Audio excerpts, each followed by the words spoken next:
greatest reward for me personally is just getting to know all these people through these crazy events. I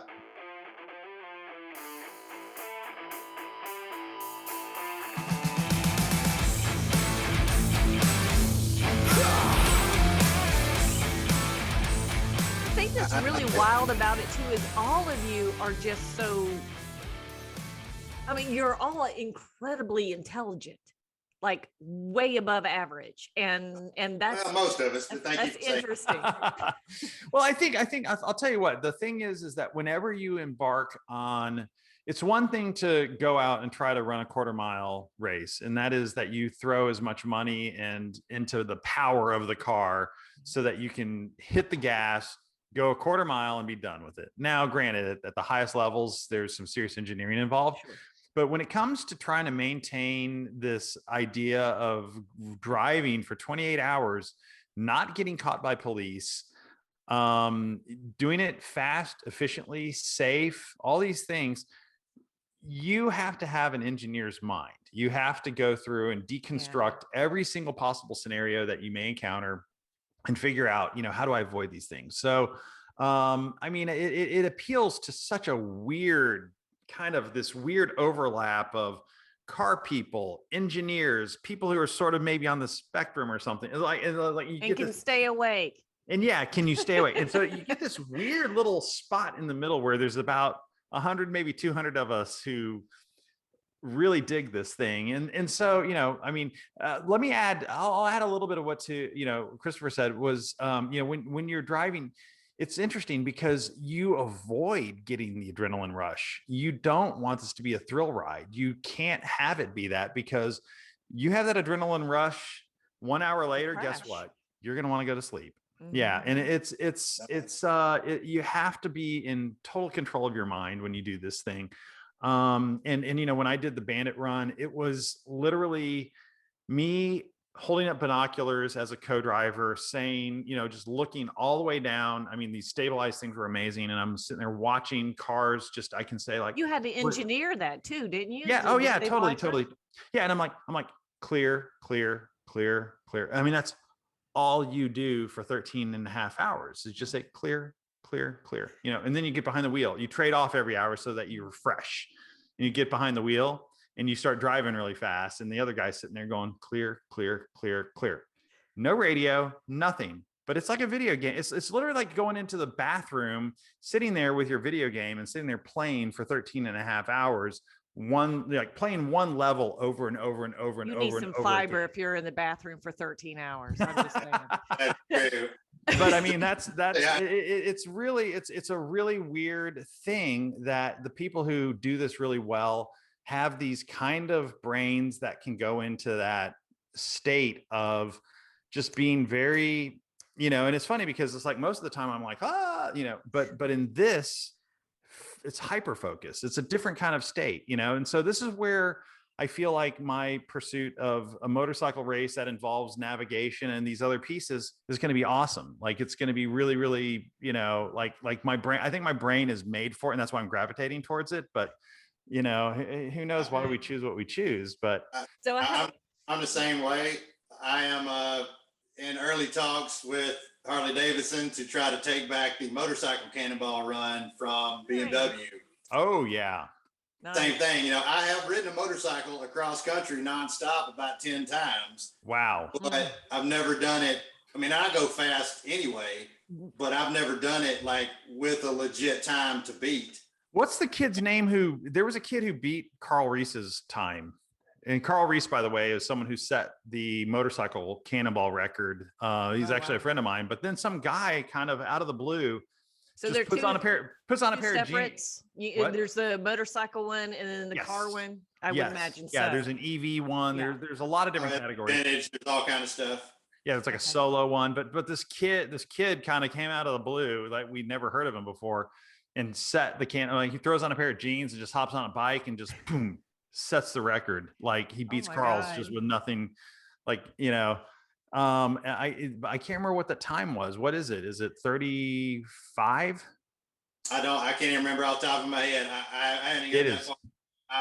I read it, Freeman. figured I could do it, and then I'm basically just trying to get a free motorcycle, honestly. But mine's worn out from always doing got this an kind angle. of stuff. There's always an Man. angle. I have worn mine out doing this sort of thing, and I figure I can either buy another one and trash it, or maybe they'll just give me one to do this. Right. But yeah, and Dave, certainly being the motorcyclist he is, you can't have those adrenaline rushes, just like with motorcycle racing, road racing, car racing, smooth is fast. If you look like you're going fast, you're trying too hard. If you look like you're going fast, you're wasting energy. You're sliding, you're skidding, you're wasting energy. You need to do it as smoothly and efficiently as possible, and not just efficient in regards to fuel and tires, but psychologically efficiently. You can't tire yourself out. You don't want some panic. You don't want to do anything to get your heart rate up. I would imagine that if you put biometrics on all of us, our heart rate and brain waves are probably pretty calm. I mean, maybe,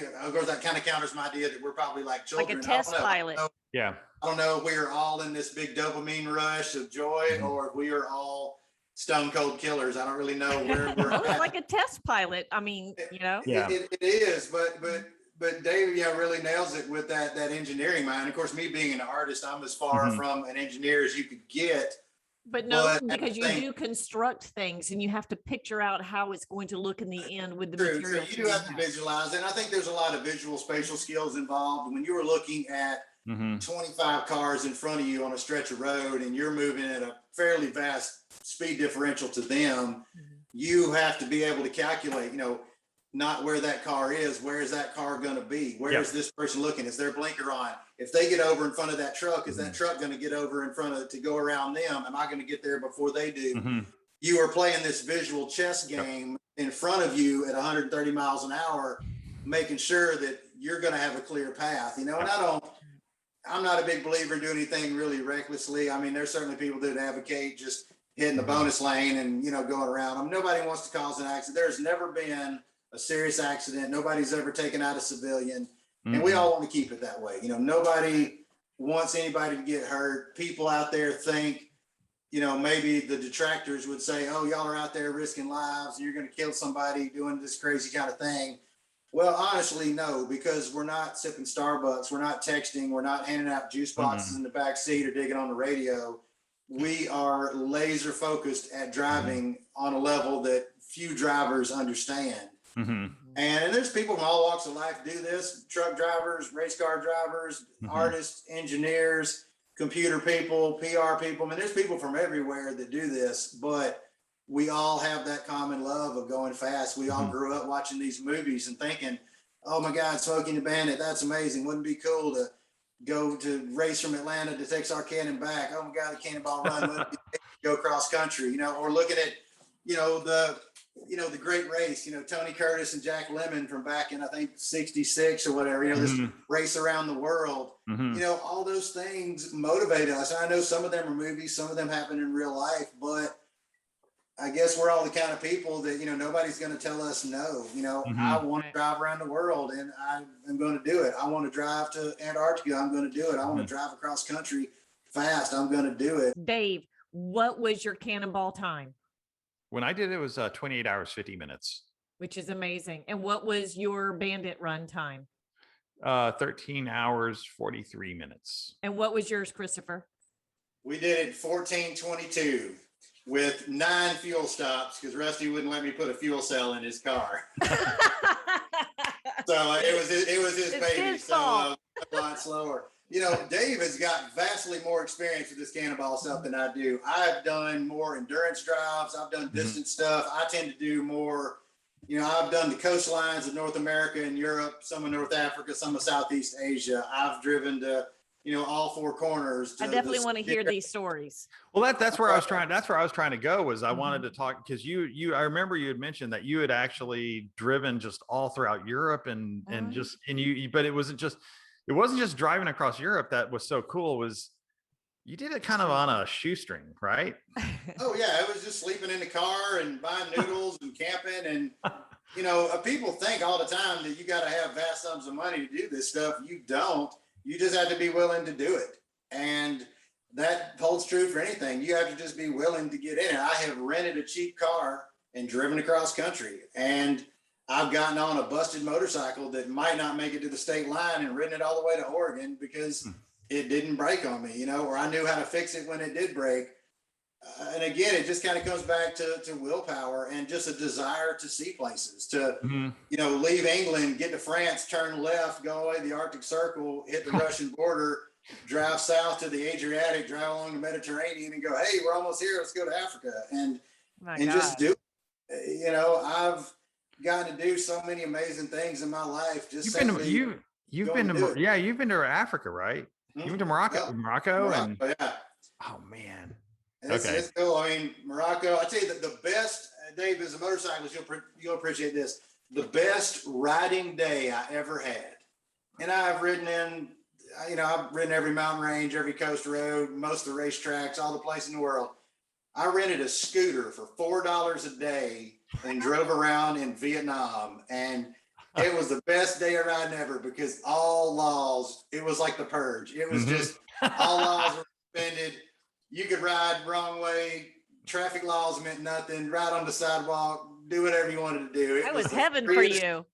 Riding on a little 50cc scooter, just riding around doing anything you wanted to do. And it works. And it's just like India or a lot of countries. It's chaos theory. Yeah. It works because everybody is on the same set of rules. I drove in China. Like I had a driver's license in my own car in China, in Beijing, China. And I know exactly what you're talking about because like my wife was terrified to drive in that chaos. For some reason or another, everyone was driving the way I kind of always wanted to drive. And I'm like, this is heaven. This is amazing. I can do what I want to do. I felt the same thing. And it works because the only rule is just don't hit anybody. Yeah.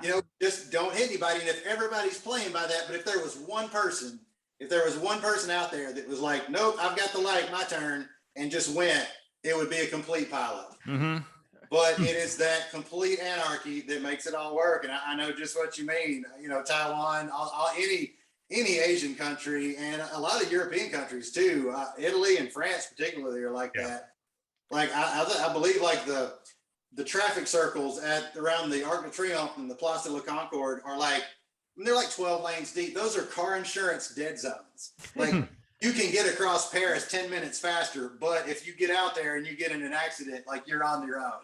Wow. Like the traffic's that crazy. And Paris, France is probably one of the nuttiest driving places I've ever seen. Wow. And, but yes, that chaos is very freeing. And other people, I've been on the roads of 51 countries. I've got 14 more coming here soon. And most of them are crazy. Americans are remarkably conservative drivers, a few examples excluding, most countries, they just wing it and it works. I'm not that I believe that all traffic laws should be gotten rid of, but I think they create as many safety hazards as they prevent. Let me ask you this. Okay, actually there's a couple things. One, you had, I think, mentioned that in Europe, it is easy to find a place to camp. Like, is that you saying that? Yeah. Okay. Absolutely. Yeah. Because Europeans typically aren't going to build a big bonfire out of pallets and spray paint everything and leave beer bottles laying around. Yeah. If you're driving through Sweden and it's late at night and you see some little apple orchard, you can just pull over and camp there. Wow. Most of the countries have free and municipal. Free breakfast. I'm sorry? Free breakfast. Oh, apples. And that's why it works. You might pick an apple, but you're not going to take 100 and go sell them. You might build a fire, but you're going to build it in a little fire pit and you're not going to make a mess. You're going to cover it back up. People respect other people's property typically. And as a result, they are allowed to have that system. Most cities have a municipal campground. Even Monaco, of all places, has a little city campground and you can go camp there. Wow. Sweden, along their coastline, have beautiful seaside campsites that are completely free and you just roll up and set up and camp. And wow, I hear LA has the same thing. Oh, funny. They do, but yeah, you can free camp most anywhere in Europe just because people are respectful and that system works. They have enough backpackers, enough people. Here, I don't think it would work, honestly, because of Americans, but that's sad. But also liability laws are different there. If somebody breaks in my house and kicks their toe on my refrigerator, they're going to sue me here. But in another country, you don't have those same rights. So I think property owners are a little more protected from people who come on their property, so which lets them be a little more lenient. So let me, okay, so you have been all over the place. What is it what's the lead up to, okay, you're in Vietnam on a scooter. Well, what happens before that happens? What's going on? Let's walk that back. I don't know. Is it a couple weeks that you decide, or is it months that you decide? Is it it's usually several months out. You know, it's pick a place. It sounds cool. Figure out a way to get there and make it happen, you know, or sometimes you're just making it up as you go. I mean, the European trip, you know, Vicky and I took off and did that with no plan whatsoever. You know, we've done road trips all over the country, all over the world. We just got in the car and took off, literally made it up. How did you get the car? Borrowed it. Borrowed it. You know, you know, let's get some clarification on that, because there's going to be some people who are watching this who are going to think you stole it. This is my best friend Vicky. This was her car. Her brother owned it. She decided she was thinking about buying it. We just borrowed it, took it off. Okay. 19,000 miles on it, and it was basically hers at that point. She bought it from her brother. The scooter rentals, rental cars. I've rent a car. Renting a car in Europe's fun because most of them are manual transmissions, which are hard to find here. You know, in Asian countries, you can rent a scooter usually from your hotel. Just go to the desk and say, I'd like a scooter, and somebody shows up with it, and you give them a handful of cash and just take off. And that's literally as complicated as it is. That's incredible. And but there are, it just doesn't take as much planning as you think. Now, that's not always true, though. Like, for example, that was during the EU days, so you could just go to pretty much every European country other than like Belarus and a few other were, just free, like driving from Arkansas into Missouri. But there is a trip I have planned coming up in the next year that I can't quite talk about yet, but it involves a bunch of Central American and South American countries, and you do have to have a whole lot of planning ahead of time. You got to have vaccination cards. You have to have insurance. You have to have a carrot listing all the equipment you have. You have filming permits. You have to have documentation showing you own the car. You have to have documentation that when you brought that car into the country that you're leaving with the same stuff that you came in with.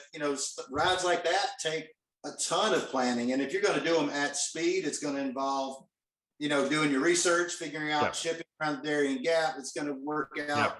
So go visit an ambassador, get a picture of you shaking hands with the ambassador with the car in the background, whatever it's going to take. There are some drives that take a whole lot of planning. There's other drives that just get in the car and go. And most of the time it's a lot easier than you think. And, I've got to do some amazing things for not a whole lot of money, just simply by being willing to try. And I think, people will spend more money at Disney World in 4 days than it takes to go around the world. But then they look at you like you must have some trust fund or something. And it's like, no, just go, go do it. And it's a lot easier than you think. What's your favorite story? Oh, wow. There's so many. Not to put you on the spot. Oh, no, not at all. I tell stories for days. I think one of my favorites, and this isn't the most scenic story, the most exciting story, but it was just something that was really cool. When I was a little kid, I lived in Florida with my grandmother, and there was this old guy from Czechoslovakia who would ride his bicycle up down the street, and he was about my grandmother's age, and they would stop and talk. And he had a real heavy accent. And as a kid, I asked him, like, where are you from? Why do you talk this way? And he told me, I'm from Czechoslovakia. It is the most beautiful country in the world. The trees just hang the ground with pears and apples, and there's waterfalls and streams you can drink from, and the fields are golden with purple flowers, and the air smells like honey. It's the most beautiful place in the world. And I thought, wow, that sounds amazing. I can't wait to go there. I'm like a little kid. I'm like 8. So, a few years go by. This is in the mid 80s, and I see Czechoslovakia on the news, but, the news in the 80s during the Cold War, it was, gray streets and big trucks with missiles on it and people with kerchiefs over their heads standing in line for moldy bread. It looked like a horrible place. And I thought, well, was Otto just making this up, or did he remember it from some other time? And as I got a little bit older and understood the age that Otto was, he and his family must have escaped Czechoslovakia right before the Nazis took over. So he would have come here as a boy. He must have been remember it with these sort of rose-tinted, halcyon, thoughts of his childhood. So many years go by. Otto, of course, passed away from old age, but many years later, on this European trip, I had a chance to drive through Czech Republic. It was now called, no longer Czechoslovakia. And I thought about Otto, and I'm driving down through Austria, and you actually kind of go through a tunnel in the mountains, and literally you pop out in Czech Republic. And I remember thinking, was it really like what Otto said, or was it like I saw on the news with all this gray, depressing, Cold War political imagery that I had seen growing up? So, we go through this tunnel and you pop out into Czech Republic, and immediately it was like the roads were lined with like pear trees and apple trees. It was summertime. They're just dragging the ground. There were all these gorgeous wheat fields with this golden wheat, and there were fields of clover, just like those purple flowers in the front of his bicycle. There was so much clover growing that the air just smelled like honey, and there were castles, little creeks and waterfalls. And I just thought, oh my God, it wasn't this depressing gray version we saw on the news about what all the communist countries look like. This place is beautiful. It's amazing. It's like a fairy tale. And, and I pulled over and I picked an apple, and I kind of took a bite, and I don't know where Otto was, but I was like, this is for you, Otto. This place is every bit as beautiful as you ever told me it was. And that was just kind of one of my favorite parts of that trip. And there were a million amazing things on that trip, but that was just a really neat experience of discovering that someplace isn't like what you think. All these countries that we saw growing up on the news that just look so dark and gray and barren and depressing are actually really beautiful and full of really energetic, beautiful people. And the world's a really great place. And, language barriers don't really stop you from making friends and meeting people. Most people everywhere in the world are good people. Most places everywhere in the world are beautiful. Like, we live in a really incredible planet, and we're very lucky. And don't let something you see on the news or something you read deter you from going somewhere you're curious about, because chances are it's going to be a lot better than you think. That's really cool. Wow. That is really cool. That's I wonder awesome. if they have buffalo. What? Yeah, it was in Poland, wasn't it? That in our last one. Yeah, could the person that we just interviewed last week, he's from Poland, and it's like the one country that has buffalo. He has Really? it in his backyard in the woods. They have bison. Run wild. I had no idea. I mean, I've driven through Poland, but I had no idea they had bison there. I know, right? Those aren't indigenous to Europe. I mean, that's a distinctly North American species. I thought it was too, but apparently Mel dug this up. So good on you, Mel. Okay, interesting. I will say though that there's a thing about driving in Poland that anybody should know. So Poland is kind of like the choke point from like Northern Europe down into Central Europe. You got Belarus on one side, Russia over here. There's this little narrow bit to go through. And like trucking is a big thing over in Poland. Like, they're truck drivers, they have flags hanging up all the countries they go to. There's this whole sort of Polish trucker culture. Their truck stops are really cool. I actually bought a t-shirt over there, which, you get a lot of Bandit t-shirts. I actually found a snowman t-shirt with the big snowman with the Bandit with the mural on the side. That was super cool. So anyway, trucking's a big deal in Poland.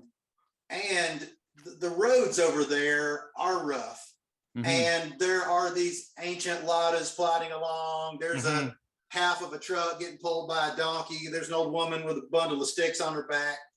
But what everybody does is the cars and all the slow vehicles put one set of wheels in the grass, one set of wheels in the lane, and the truckers just share the center lane. They will straddle the yellow line, and it's kind of a game with them. They are very good drivers. They will go like straight at each other and then wait and time it where there's some little gap between an old car and the moped with the two pigs on it or whatever. God. And they will just split last minute, go around each other. And somebody told me before I went there, they were like, whatever you do not follow the trucks. Cause you'll see them in the middle and you think, man, I'm going to just get in behind this truck all these slow cars are slowing me down. We're going to make some time up because that truck will suddenly swerve into a gap and there will be another truck coming straight at you. There was some race car driver, I can't remember his name, British guy, Formula One guy, I think, got killed maybe 10 years ago. Same thing. I don't need to hear this. I'm going on a road trip in Poland next year. Oh, well, I mean, not all of Poland. This is like back roads Poland. Poland is a fantastic country. The food's amazing. The people are really great. They have big highways and interstates just like we do. Actually, Poland probably looks the most like America. If you've ever been to Nebraska, it looks just like Poland. Oh, wow. But you know, I found Czech Republic. I found Czech Republic was the closest to looking like North Georgia. Yeah, I can kind of see that. I mean, at least a few more fields, but yeah, that makes sense. They do have some pretty rad castles. It's like, rolling low hills, good, mix of kind of agrarian, but also grass, open pastures. And then, and the other country that looked just like Czech Republic was South Korea. Oh, interesting. I've flown over South Korea, but I've not been there. That's pretty cool. There's only been a few places I've been where I'm like, oh, I feel like I'm in Georgia. And it was like, oh, that was, yeah. Or Alabama, actually, like this part of the eastern part of northeastern part of Alabama, a little bit where the hills and mountains are. A little bit. They're kind of hunter. That's really cool. Huh. Dave, what's been the most in your interpretation? What's been the most exotic place you've been? Oh wow! I don't mean like Tahiti, like tropical beaches and stuff, but like exotic and different from anywhere you've ever been. Vidalia. Yeah, when I got stranded in Mississippi. No, I mean, definitely Cambodia was one of the coolest places that I'd ever been, just because it was great place to holiday, I hear. Yeah, Ted Kennedy fan. Anyway, the thing about Cambodia that was really amazing was that it was still recovering from their revolution. So it was interesting because they don't even have their own currency. Everything is still US dollar. You can go to those temples, Angkor Wat and some of these other ones, and you can still walk around on them. Apparently they've closed a lot of that down, but when we went back in 2008, I think, it was still very accessible and open, but it was still, the remnants of this revolution was still there. And it was not you felt, I think you felt a little bit like, I don't want to say a tourist, that's the wrong word. You felt like you were in a place you shouldn't be a little bit, and I tried actually to get in North Korea. That was when I was in Beijing, because I was an expat living in Beijing. I could have easily just signed up for a tour to go to North Korea, because that's something, if you're in Beijing, you can go, but if you're American, you cannot go directly into North Korea. But anyway, I wanted to do that, but Cambodia was close to that. Hanoi was interesting. It was still a little bit, Vietnam's weird because Hanoi feels like, Beijing, China, communist, kind of that whole thing. And then you go down to Saigon and you now feel like you're kind of in the resort areas of Thailand, so it's like, it's very split, I think, in Vietnam. So, but Cambodia is pretty awesome. And I would love to go back there. And it was the best Mexican food that I had while living overseas was actually in Cambodia, because a guy from Arizona set up a restaurant there. And, wow. and yeah, so it's that would be it. I mean, Bali was cool. We nearly got blown up. So that was kind of a crazy story, but, that felt kind of exotic and interesting, but really, I mean, I think, Cambodia left the best impression, I think. Oh, that's very, very cool. And it's funny you mentioned Hanoi. Hanoi is probably my favorite city on earth. I had really, wow. It was just cool. People were amazing. Food was great. But yeah, I would say my answer to that, as far as the most exotic place, is actually right here in the United States. Like, despite traveling all around the world, like standing out in the middle of the Bonneville Salt Flats. Oh, like exotic, meaning like different from anywhere else I'd ever been. I mean, otherworldly. I mean, it is like being out in the middle of the ocean, except you're standing on salt. Yeah. Or maybe Yellowstone, like just being someplace where there are just multicolored boiling water shooting up out of the ground. Right. And they have buffalo. And the buffalo, bison. They remind you they would call it, but anyway, as far as exotic goes, I would say Bonneville Salt Flats. I drove my truck out there, just drove around till I found the line that they did all the speed records on.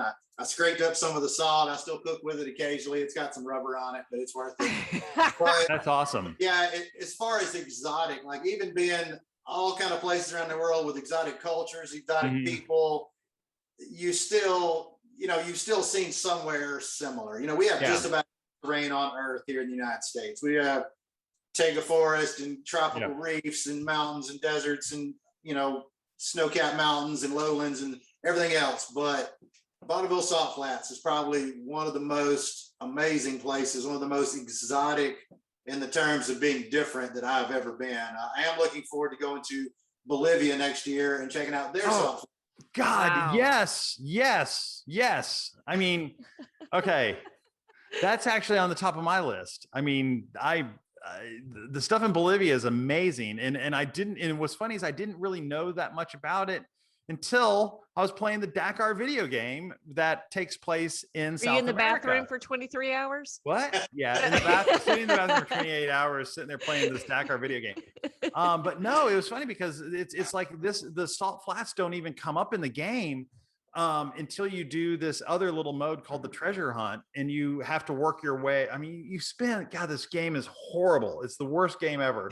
But you spend like 2 hours trying to figure out how to get your motorcycle down, to this other part of the map. And then you finally show up and you're on these salt flats. And then all of a sudden you're in this little like salt hotel right in the middle of these flats out in the middle of nowhere. Wow. And it's like, and I'm like, what is this place? Is this for real? And I get online and I start looking at this, and it's for real. And it's like, there's that hotel there, and there's this big sculpture to Dakar because the people there love that race so much that 350,000 people showed up to the start of it. Like, it was huge when it was there, and they've moved it since to Saudi Arabia. But I mean, it's just like playing that silly video game. There was, the Nazca lines, the stuff that and then you see there's this whole cemetery where it's just these little pits where these people are all dressed up, and they're just these, like, for years, because the air is so dry that they're preserved. And I mean, they're just sitting there, and with their little possessions, like a little home. I mean, and there are all these different cool places that this video game takes you to. And when you start to do the research, you see these cool places, and I'm like, I've got to go. I haven't had the travel bug in years because I traveled a lot. But now when I saw that, I'm like, oh yeah, I want to go. But I have this Dakar thing, and then it's like, boom, first thing, man, I'm going down to South America. And I don't know, Christopher, it sounds to me like you're talking about something like a Prudo Beta Ushuaia is what it sounds like you're talking about. Thinking about it, it's early stages, and we'll talk about it another time. But early stages of that. But I am doing all the research for it. And hey, that sounds like your perfect kind of thing. So maybe we hit the road and go do it. Yeah. Well, let's do it. Let's go do a Pan American. I think I'm getting all the research done. I think it's going to do all the R&D, do all the intel. I think. Oh, that'd be fun. But yeah, and speaking of salt and Poland, Melina, when you go to Poland, if you go near Krakow, there is a salt mine there that has a cathedral completely carved out of the inside of the salt mine. Wow. It's cool. And I missed it when I was there. I thought I was going to be there, and I ended up being like 350 miles away and just couldn't really backtrack. I did end up going to the Church of Bones in Czech Republic, though, which is very cool. But if you get a chance to go to Poland and you're near Krakow, go check out. I've seen pictures of it. It's incredible. Well, he's supposed to take me to Krakow, and he lives just outside of Warsaw. I'm meeting my friend Kuba that lives there. Oh, yeah. And so I'm going to stay with him, and then he's going to take me to these places, and then we're going to drive down to Vienna and then catch the train to Prague. Well, you're coming out to Prague. Yeah, going to Prague. Yeah, Prague is a cool city.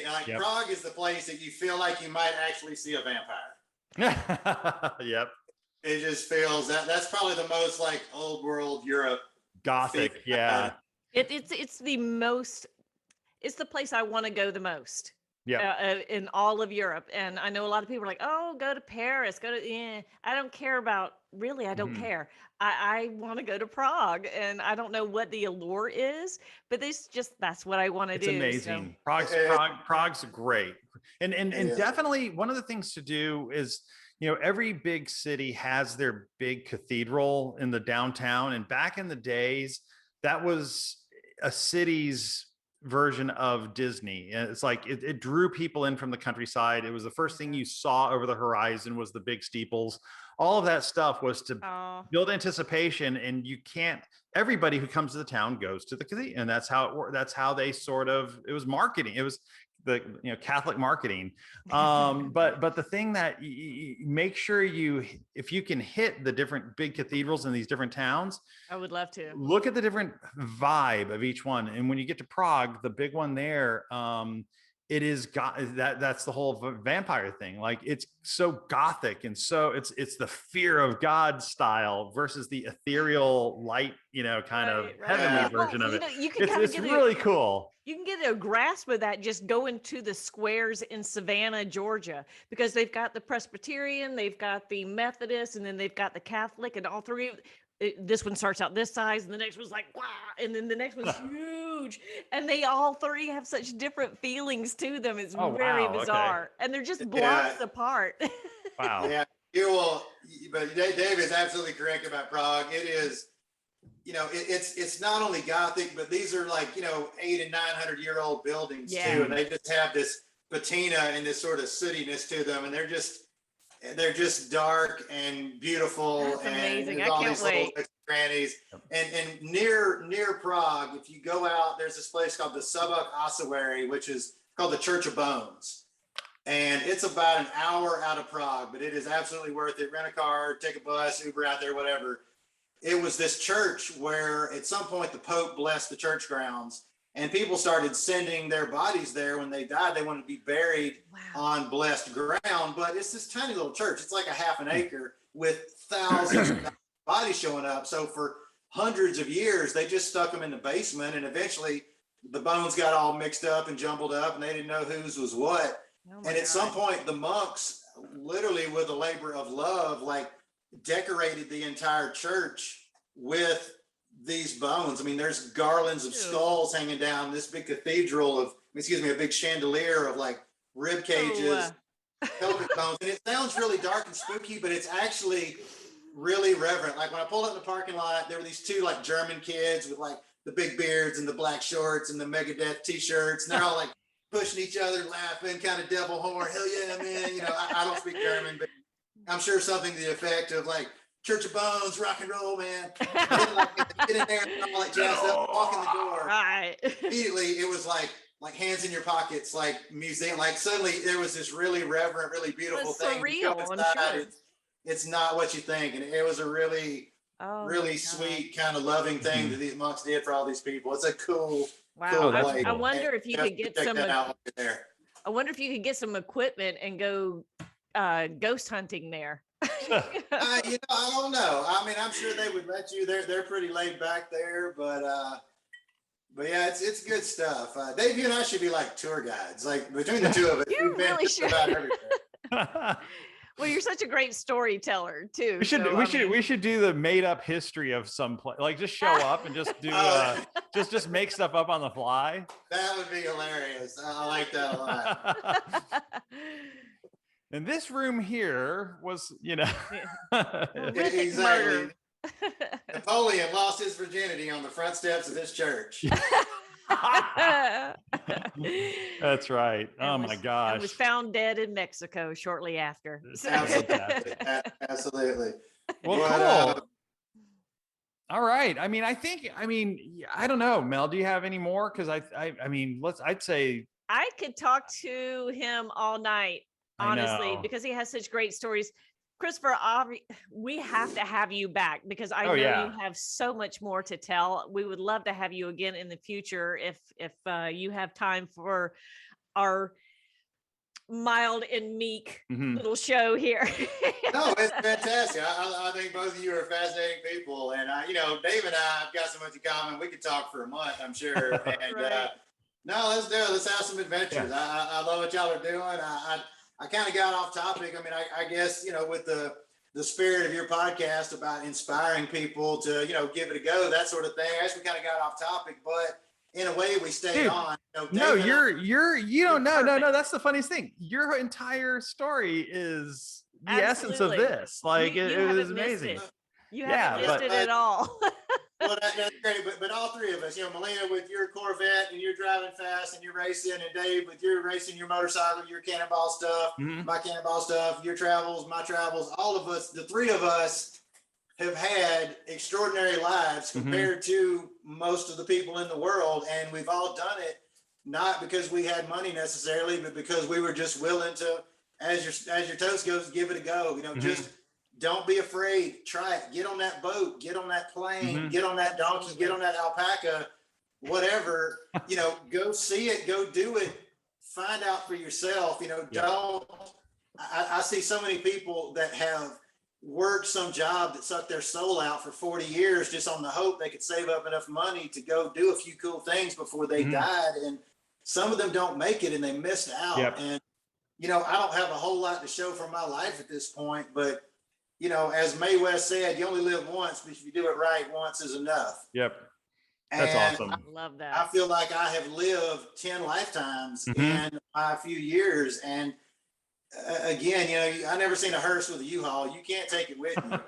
And, That's great.